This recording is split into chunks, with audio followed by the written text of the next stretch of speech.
कुछ शब्द ऐसे होते हैं जिनका मतलब आपको डिक्शनरी नहीं बताती, बल्कि वह जगह बताती है जहां उसे बार बार इस्तेमाल किया जाता है। और 1930s में मंचूरिया के एक आइसोलेटेड रिसर्च कॉम्प्लेक्स में एक ऐसा ही शब्द था, मारूटा। पहली बार सुनने पर यह एक टेक्निकल टर्म जैसा लगता है, लेकिन कॉन्टेक्स्ट समझ में आते ही इसका वेट बदल जाता है, क्योंकि यह शब्द उन लोगों के लिए इस्तेमाल होता था जो एक्सपेरिमेंट्स का हिस्सा थे, और इसका मतलब था लकड़ी के लट्ठे, जैसे किसी मटेरियल का रेफरेंस हो, ना कि किसी इंसान का। यहीं से उस जगह का असली नेचर धीरे धीरे सामने आने लगता है, क्योंकि ऑफिशियली यह एक रिसर्च यूनिट थी जो डिजीज प्रिवेंशन और वाटर प्यूरिफिकेशन जैसे कामों के लिए बनाई गई थी, लेकिन अंदर जो हो रहा था वो इस डिस्क्रिप्शन से कहीं आगे निकल चुका था। यहाँ फोकस बीमारियों को रोकने पर नहीं, बल्कि यह समझने पर था कि इंसान की बॉडी एक्सट्रीम कंडीशंस में किस सीक्वेंस में फेल होती है, और यह अंडरस्टैंडिंग किसी सिमुलेशन या थ्योरी से नहीं, बल्कि डायरेक्ट ऑब्जर्वेशन से निकाली जा रही थी। कोल्ड प्रेशर एक्सपेरिमेंट्स में सब्जेक्ट्स को बाहर बांध दिया जाता था, कई बार उनके हाथों पर पानी डालकर उसे फ्रीज होने दिया जाता था, और रिसर्चर्स स्किन को टैप कर चेक करते थे, क्योंकि फ्रोजन टिश्यू एक अलग हॉलो साउंड देता है, और इस साउंड को रिलायबल इंडिकेटर माना जाता था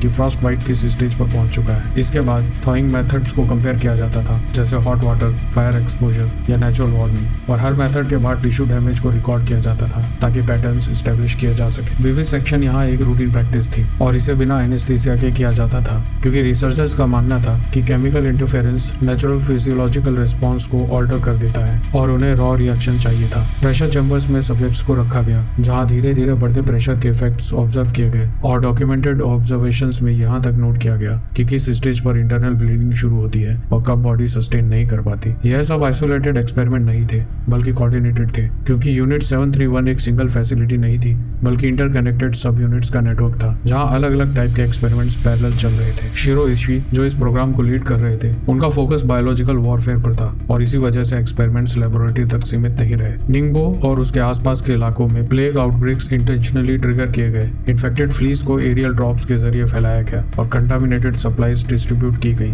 ताकि फील्ड डेटा कलेक्ट किया जा सके। 1945 के बाद एक्सपेक्टेड था कि इस तरीके के ऑपरेशंस वॉर क्राइम ट्रायल्स का हिस्सा बनेंगे, लेकिन इसकी बजाय एक अलग रास्ता चुना गया। यूनाइटेड स्टेट्स ने इस डेटा को एक्वायर करने के बदले कई रिसर्चर्स को इम्यूनिटी दी, और इसी वजह से इस प्रोग्राम के प्राइमरी रिकॉर्ड्स का बड़ा हिस्सा पब्लिक डोमेन में कभी पूरी तरह सामने नहीं आया। बाद के दशकों में कुछ टेस्टिमनीज और चाइनीज आर्काइवल डॉक्यूमेंट्स के जरिए इस नेटवर्क की स्ट्रक्चर धीरे धीरे सामने आई, लेकिन जो सामने आया वो कंप्लीट पिक्चर नहीं था, बल्कि फ्रैगमेंट्स थे जो मिलकर ये संकेत देते हैं कि यह सिस्टम कितना बड़ा और ऑर्गेनाइज था। जब किसी कहानी के कुछ हिस्से साफ दिखते हो और कुछ हमेशा धुंधले रहे, तो कभी कभी वही मिसिंग हिस्से सबसे ज्यादा देर तक याद रहते हैं, क्योंकि जो दिख गया है वो डिस्टर्ब करता है, लेकिन जो नहीं दिखा है वह इमेजिन होने लगता है। और शायद यही वजह है कि यह कहानी खत्म होने के बाद भी पूरी तरह खत्म नहीं होती। जुड़े रहिए द इंटरमीडिएट स्टोरीज से, और मैं मिलूंगा आपसे अगली स्टोरी में।